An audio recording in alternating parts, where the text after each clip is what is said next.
My name is Murray Seaman, and I was drafted and inducted into the Army on June 5th, 1941. I remember some things about my training, particularly because during the training, which I got the 13 weeks, I got training in Camp Upton. And during that period of time, Japan attacked Pearl Harbor.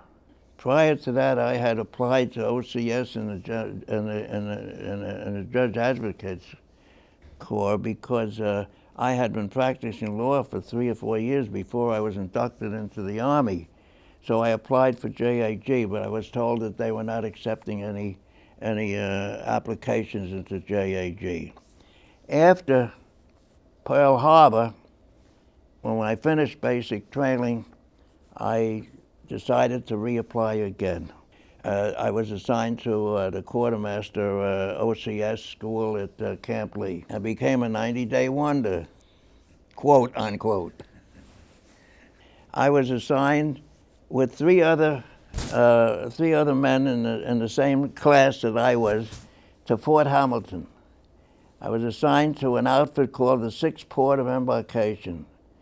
It was an Army unit that dealt with the loading of cargo and personnel onto ships, and also when you got to wherever you were going to discharge cargo and personnel from those ships. And that was the job of the 6th Port of Embarkation. I was assigned to report to the Brooklyn Navy Yard. During the time that I was in Fort Hamilton, I was a 2nd Louis, which was, you know, hardly wet behind the ears in Army parlance. And I was assigned to report to a Major Wallach. And when I reported to Major Wallach, he said to me, look, Lieutenant, I don't know whether you have any experience with ships or not, but this is what your job is now with me. The 1st Division is going overseas to England. And the 1st Division has 20,000 troops. And the Queen Mary is in the dock. And we have to put all of those troops in segments in different parts of the Queen Mary. And you and me, he says, are the only ones that are going to do it. So we had an outline of the ships, like a cross-section of each deck or whatever of the ship. Some compartments had 20, some compartments had 50, and we had to put the whole Queen Mary on that, the whole 1st Division, the big red one they called it, into that ship. And we did, including our own. We put our own material. We're supposed to go with them. And the Queen Mary took off with the 1st Division and all our equipment from 6th Port headquarters, and they went to England. And when we went back to Fort Hamilton that night, the next day we were supposed to go with them to England. The orders came not to go. And we were all surprised. We didn't know what was happening. Why aren't we going? All our equipment is there. What are we going to do? Everybody was asking those questions. And we found out that instead of going there, we were going to North Africa. We left for North Africa on November 2nd, I think it was, either November 1st or November 2nd. We went on a flat-bottom Swedish commercial boat and with other troops, and we went on the seas, of course, they didn't tell us where we're going until we were almost 3/4 of the way over. 3/4 of the way over, they distributed booklets which had French language, you know, different things, and pictures and so on and so forth, and told us we were going to land in Casablanca. Now, we were there. We landed in Casablanca November 18th, so we were actually on water for almost 18 days. The first 10 days were used in crossing the ocean, but the other 8 days, we were circling around outside of Casablanca, maybe 5 miles or 10 miles outside of Casablanca. And we were waiting there until the Battle of Casablanca was over and they could bring us in.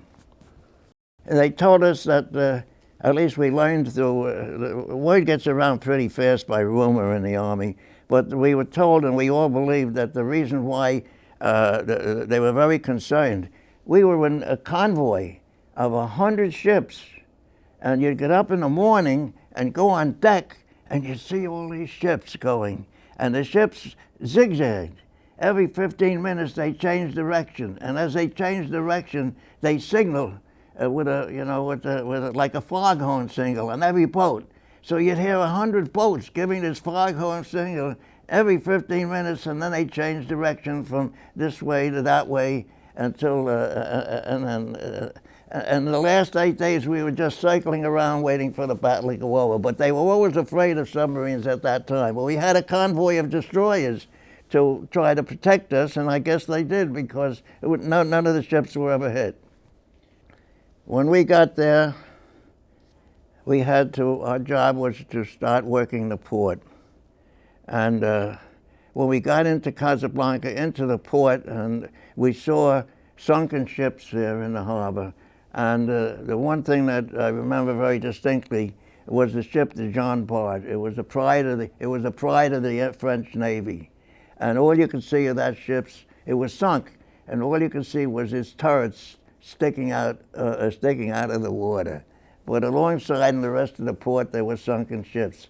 There was a big battle there before we got there, conducted by the Navy. The USS Brooklyn and the Air Force really conducted the Battle of north of Casablanca.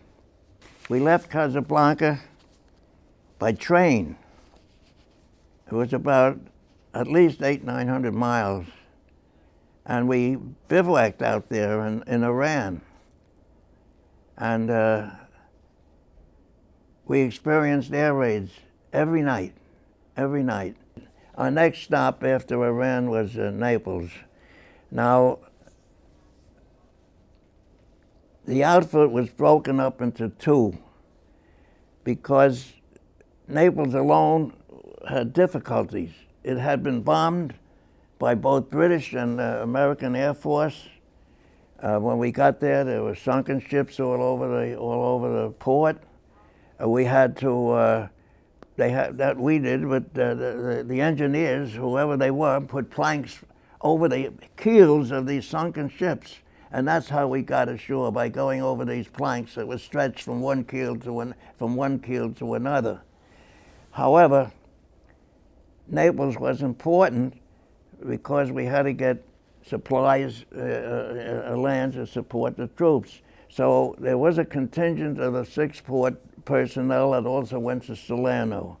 And when they accomplished the capture of Salerno and operated that port, which was a smaller port, then that contingent rejoined the outfit in Naples. The Germans were embedded up there in the Monte Cassino. We were in Naples. Monte Cassino was no more than 15 miles away from Naples.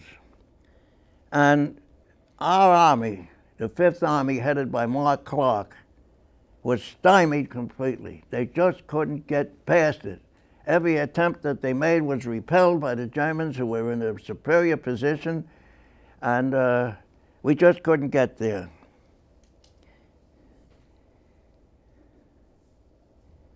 One day, Mark Clark, the story as I understand it, gets orders from General Eisenhower in England. Go up and get them. I don't have enough troops. I don't have enough supplies. I don't have enough artillery. That was what Mark Clark was saying in the 5th Army. I need some reinforcements. Fell on deaf ears. General Eisenhower said, get up there and get rid of them. We got to keep the German army busied up there so they don't send troops over, to France when we invade.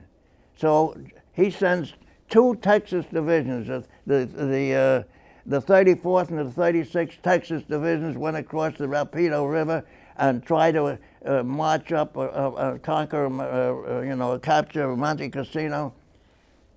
Each division, there was 15,000 troops at that time. It used to be 20, but they reduced it to 15. Each of those divisions lost 7,500 men.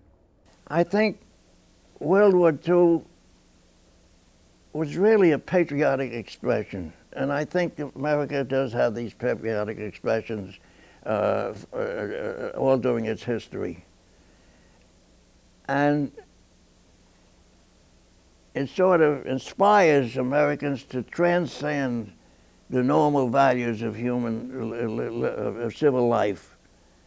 That there's other things that are more important that we must be prepared to sacrifice. And I think eventually, in times of great crisis, like we're going through today in terms of economic crisis, what we went through in World War II, what the Army went through, and what the public went through too, is simply a source of inspiration that revives our faith and our confidence in the American people and what they stand for.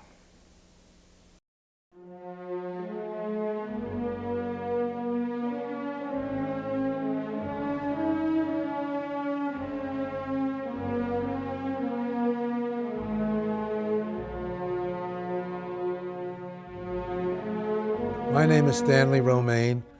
I enlisted so that I wouldn't be drafted. I got into enlisted reserve corps to study pre-radar and spent 3 months up in Troy, New York, and 3 months in New York City.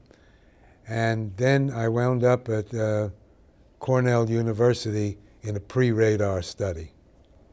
When I enlisted, I went down to what's called a REPL depot, a replacement depot in Florida at a university. And we sat around there waiting to be assigned to some outfit. And a guy by the name of Goldstein and he worked for S.J. Klein on the Square in New York City. And he had seen a lot of shows, I had seen a lot of shows. We decided we weren't doing anything besides playing the 4Fs football, so we decided we'd put on a show, try and raise some money for the Army. And we put on a show stealing all kinds of things that we had seen in shows on Broadway, Hell's a Poppin' and other shows. I'll give you one example. Our show started, I was the MC. I had 8 costume changes.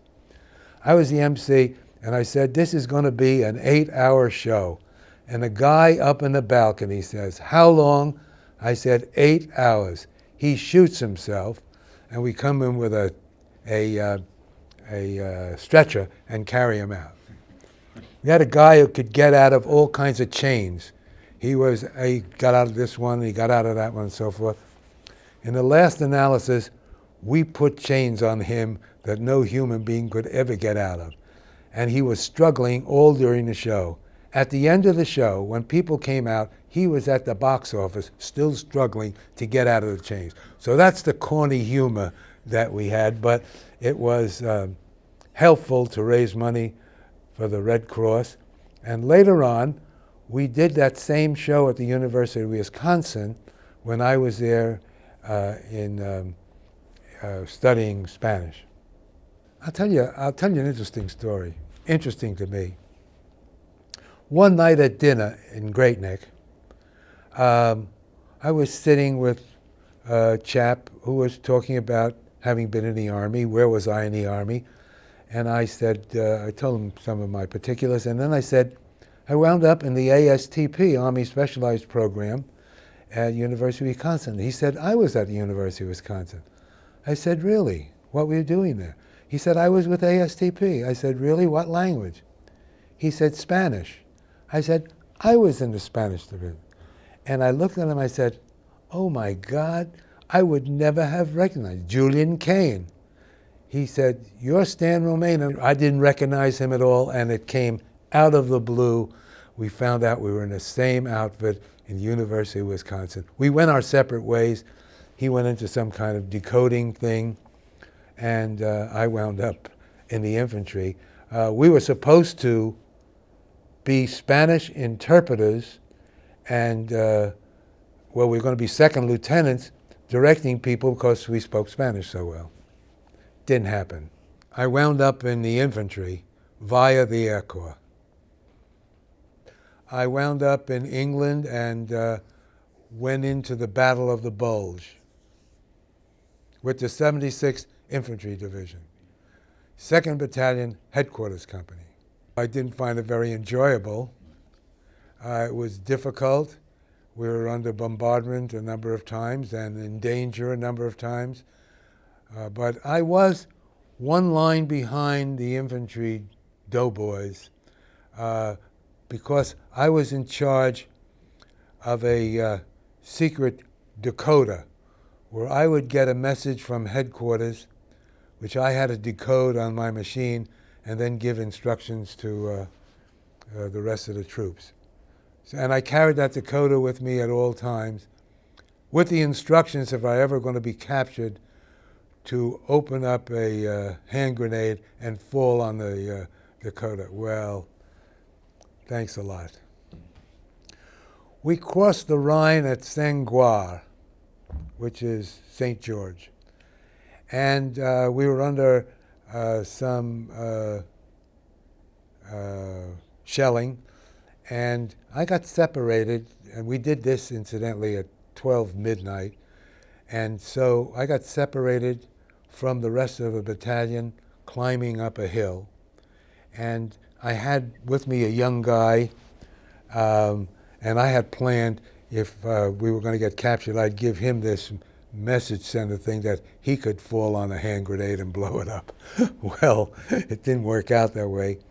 We climbed up this incline, and we were all alone. And when we got to the top, the dawn was beginning to break. And being a good soldier, I remembered to take off your helmet and just put your head up above that line to see what was in front of you. I took off my helmet. I just put my head up over the line, and I saw 100 Germans coming at us. I ducked, and I said to the kid with me, listen, take this message sender decoder, and if we get captured, you're supposed to fall on it with a hand grenade and blow it up. He said, I'm not doing that. So I looked again, because there was something in my mind. When I went up there, all those Germans were heading right for us, but they all had their hands on their head. They'd been captured by 4 other soldiers. So we came out, and we joined the 4 soldiers, and we were heroes. We had like 50 Germans with their hands on their head, and me and the kid joined the other guys, and we went back to headquarters. When the war in Europe was over, my outfit was scheduled to go to Japan. I wasn't too interested in going there. And I found out I had time off in the States before we were going to ship out to Japan, that I had enough points to get out of the Army. I got in that line quickly and was out of the Army without going to Japan. We were supposed to be transferred for the 8th Infantry Division. And I had those experiences. I saw a lot of terrible things, but gradually those memories melted away, and only the fun times remained. It's a common expression, war is hell. They ought to know war is hell. I'm very active in the peace movement these days, and I'm trying to do my best to make sure the United States does not get in any other wars. World War II was not a picnic. It was not glory. It was not wonderful. It was full of blood and guts and gore and wounds and trouble, and I hope to never see that again.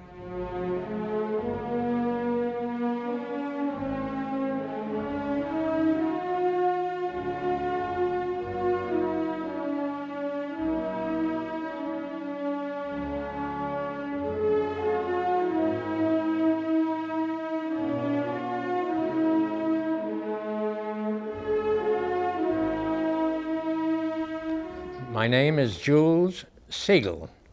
I was drafted 10 months before Pearl Harbor. This was in March of 1941.